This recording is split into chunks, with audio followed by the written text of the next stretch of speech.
First off, welcome everyone. I'm Margaret Briggs, for those of you who don't know who I am, and I'm the MAFA 2021 conference chair. And so tonight we're having two sample sessions so you can get a sense before registration opens of what class and lecture sessions will be like at the virtual conference. This session is our interactive sample session, and we're expecting to run about 15 minutes total. Then at 7:30, we'll have a separate webinar session. And we're not trying to hold a class this evening, but we do want you to get a feel for what you'll be able to see and hear when an instructor presents it. We're also not going to go in depth in Zoom controls tonight. So if you look at the website and the FAQs, we'll post more links to tutorials there on the conference website. And if you're interested in practice Zoom sessions, email me at help@mafafiber.org, and I'll be happy to set up practice sessions with your guilds. Plus, we're also going to have some sample sessions about a week before the conference where you can practice logging into the attendee hub and joining the session. So tonight we're going to keep everyone muted because the session is so short. Feel free to turn your video on or off. And we are recording, so especially if you don't want to be recorded, go ahead and turn your video off. There will be a few minutes for questions at the end of the session, so I encourage you to use the chat to ask any questions or make any comments. For those that are unfamiliar with Zoom, if you're on a computer, look at the bottom toolbar in your window and you'll see a chat button. If you're on a tablet or an iPad, look for 3 dots or more, and if you click on that, you'll also see the chat there. So now to show you what an interactive class will be like, I've invited Edie Ekman to act as our sample instructor. Edie teaches knitting and crochet classes online at various major events and for guilds all around the country. And she also teaches a class for teachers on how to teach online. So welcome, Edie. Thank you. You're going to switch. There we go. You're doing all the controls. Great. It's great to see so many people. I have been teaching online for years, but very specifically, I have been teaching knitting and crochet, the things I used to teach traveling nationally. I've been teaching virtually for a year now, and you absolutely can learn fiber arts, which is a very hands-on thing. You absolutely can learn it virtually in an interactive setting like this. And so this is what I'm kind of hoping to share with you. If you're a little bit uncertain about, gosh, I'm used to having the instructor right there, seeing what I'm doing, holding my hand or taking the work out of my hands or whatever, you can really actually see sometimes even better when you have the screen and the instructor's hands right there 18 inches or 24 inches away from your face. So I'm going to switch cameras here for just a second. Let me see if I've got all the controls I need here to see if I can switch. Oops, Margaret, hang on just I'm used to doing this a little bit differently, so we'll just see what happens. Margaret, you may have to do that for me because I'm not seeing that control. And, normally when we teach, we don't have quite as many. Oh, I'm the co-host now. There we go. Let's see if that works. Give me just a second. See, I really am prepared, except I'm not prepared, right? So my hand camera, so you're looking at me, you can see my face. And if you're on speaker view, you're going to be able to see the person who's speaking. So that's going to be me. But I can also spotlight my hands. And so right now I'm going to spotlight my hands so that you can see what's going on here. Now, let's say I'm teaching knitting, and I know you're probably going to be taking weaving or spinning or something else. I'm going to show you weaving in a few minutes. But let's say you wanted to see me demonstrate this particular stitch pattern. You see how close up I am? You can really, really see me knitting here. So I could just be talking you through whatever's going on, and you can really see the stitches. If I say knit 2 together through the back loop, I'm going to go in here through these 2 back loops together, and I'm going to be able to show you that really, really close up. That's not something you can generally do in a class with the teacher. The teacher's usually up front in the front of the class and trying to hold up big needles or something. So you're really getting a really close-up look. And of course, you can ask the teacher to repeat that. Hey, will you do that again?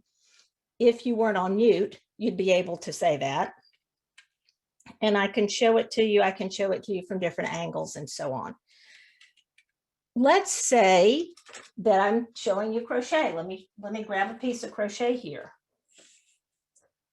I can be talking about the fabric. I can be talking about the stitch pattern. I can be talking about colors. Now I have to be careful about the color I choose because that navy wouldn't work very well, but the light blue works perfectly fine. So we could be talking about fabric. We can be talking about drape and all those sorts of things that you might talk about in a fiber arts class. We can talk about, and you can really see close up. Now, what you can't do, of course, is feel it. And I don't know that there's any way around the not being able to feel it, but that's okay because you're going to be making your own, right? So you're going to be making your own fabric and you'll be able to feel that. Some of the things that the teacher can do, like I say, they can spotlight their hands so that you're really seeing that close up. They can spotlight their face. They can also share their screen. So let me share my screen here. And let's say I wanted to play a video. Let's see if I can play this video. I'm not going to play the whole thing, don't worry. But I can actually. This cluster wrap stitch is an unusual. So did everybody see that? Can you see that I can share my screen and I can play a video? So maybe I have something ahead of time that I've recorded that I want to share with you. And I can do that. So let me stop sharing that. I also have available to me, I can be doing PowerPoints. So let's say I had some pictures I wanted to share with you. So I could do that and I could share a PowerPoint. So I could be talking you through slides as I work through, you know, whatever my lecture is. So I can do a variety of these multimedia things that I can't do when I'm just in a classroom, right? Because I don't have the ability to have the internet and have all these things available to me. So as a teacher, I can use a lot of modalities. Ooh, that's a big word. That's a big teacher word, but I can use lots and lots of things rather than just standing in front of a class and telling you how to do things and then watching you and giving you feedback. I want to show you one more thing that I could do. So I started warping my loom back here on this table, and I can use this other camera that I have, the overhead camera. I'm going to walk it over here so you'll actually see me. Let me remove that spotlight. I don't have this studio set up really to do this very well, but if you were a weaving teacher, you might be doing that. So now you're going to be looking at my floor, but let me come right over here and show you. Can you see that? Can you see how close up I can be on? Let's see. Hang on just a second while I switch my cameras here. I just spotlighted. Oh, you spotlight. Okay, thank you. Oops, switched back. Thank you, Margaret.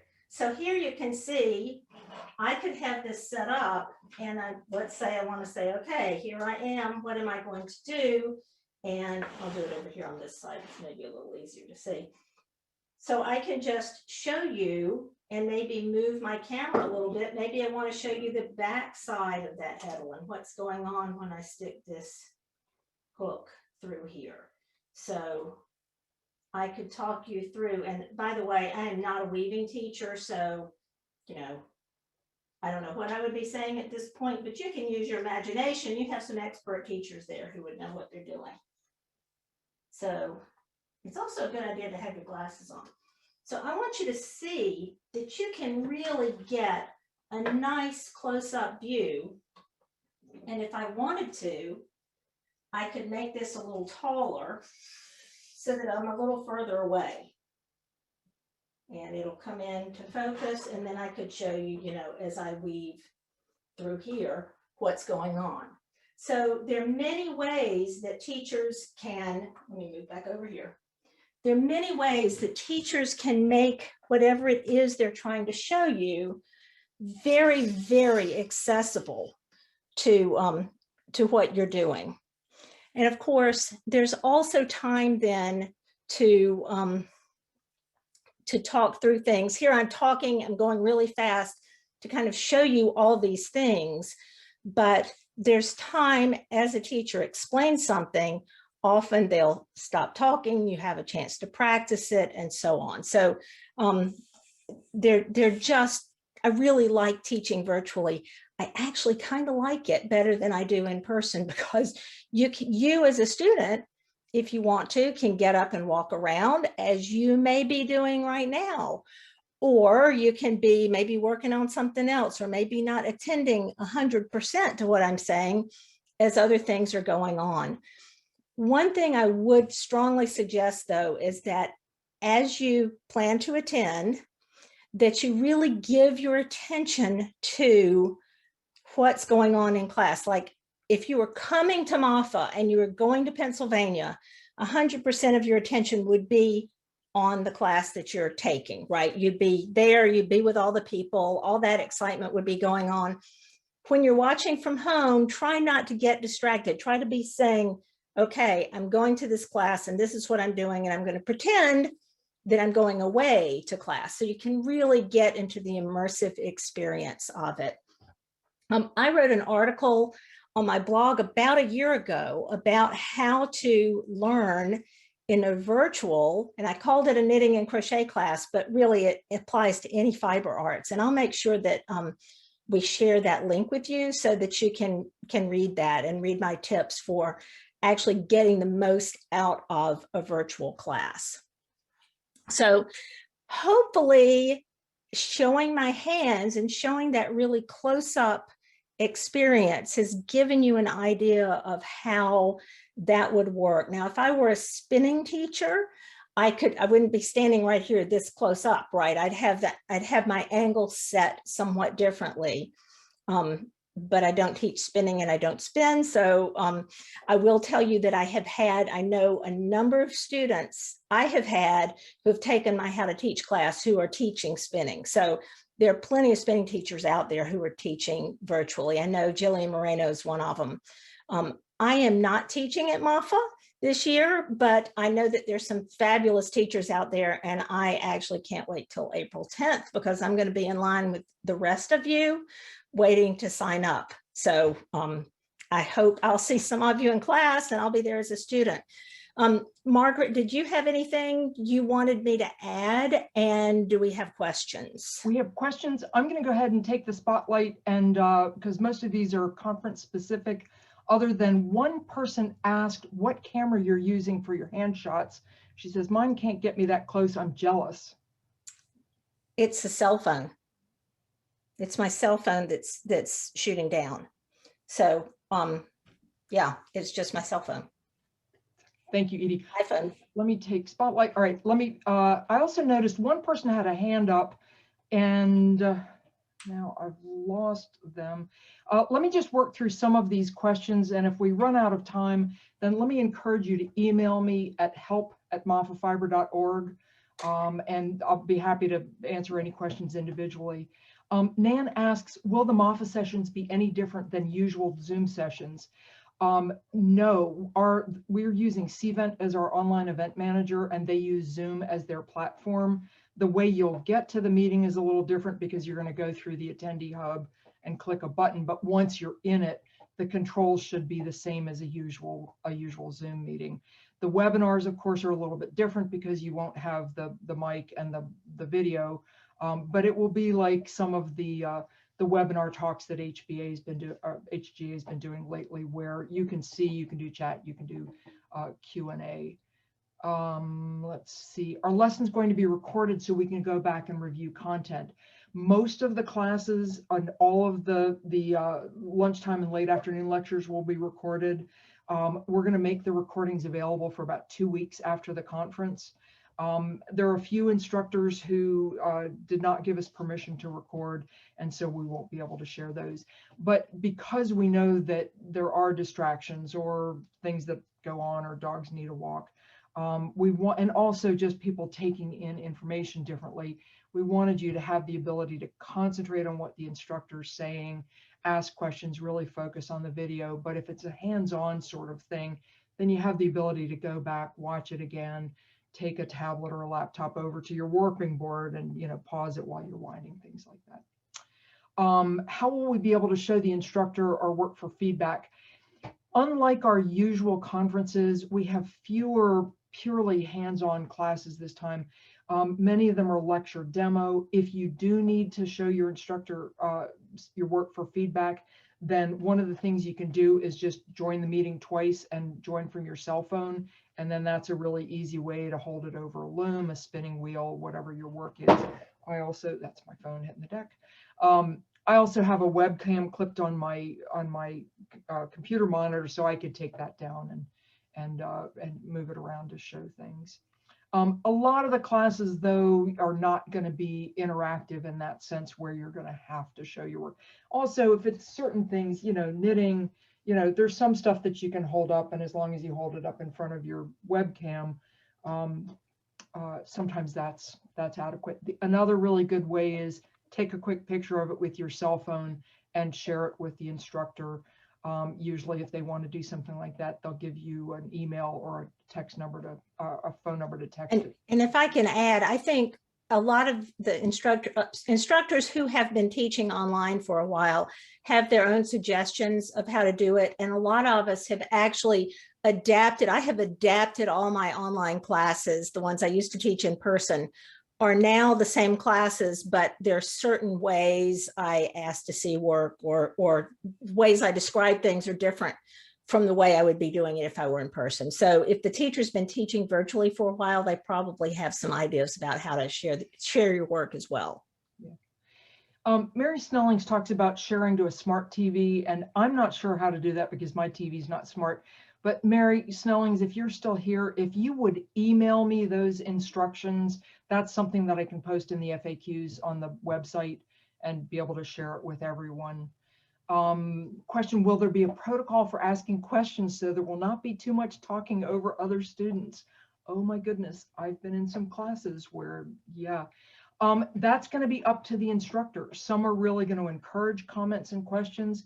Others are going to have everybody muted. It's really going to be an individual thing.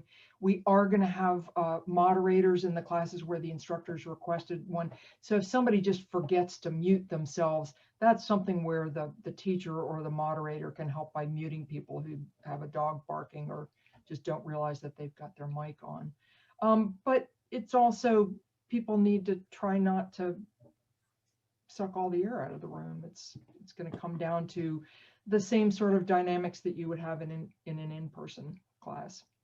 Somebody is asking, will the workshops and lectures be recorded, downloaded to keep for reference? No, the instructors have not given us permission to have students download them, because basically that would undercut their teaching at other events. So they were able to share it for a couple of weeks, but not beyond that.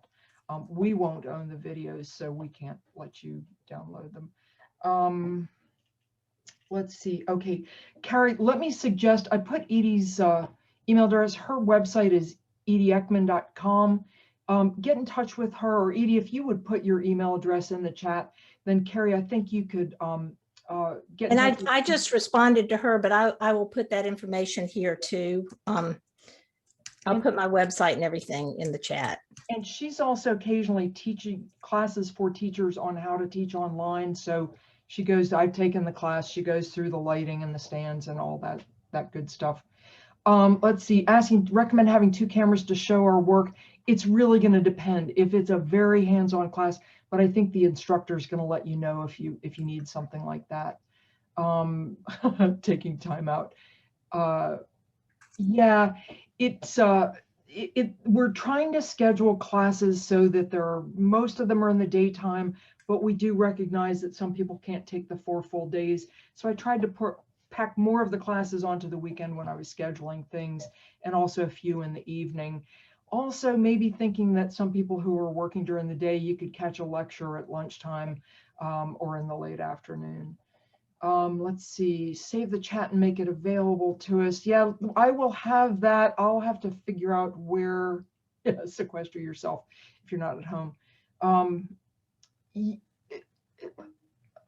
Hang on, I'm trying to read. There's a lot of questions. You guys are really curious. We're also going to have to cut this off in just about 3 minutes because we need to get queued up for the 7:30 webinar. Yes, if you've got the Zoom and your phone, make sure you don't turn the mic on the phone. Otherwise, you can get some really ferocious feedback on that. MAFA advisors come with a plan for students. Yes, my experience, and I've been taking a lot of online classes in the last 9 months or so, is most instructors will tell you at the beginning of the class what they prefer. I've seen some who say, look, I'm going to be sharing my screen and I can't see the chat, so please unmute yourself and ask questions. There are others who say, that's it, I don't want to hear anybody talking, write your questions in the chat and I'll stop periodically. So really they want to manage their own class in their own way, and they'll tell you. If they don't, then ask them, hey, do you want us to interrupt or do you want us to use the chat? Stands, ooh, coupons. No, we're not automatically going to the next webinar. You will have had to register for that. And unfortunately, our Zoom plan only is going to allow 100 people in that. But we are streaming this live on Facebook. You don't have to have a Facebook account. But if you look for Mid-Atlantic Fiber Association on Facebook, you should be able to catch the live feed there.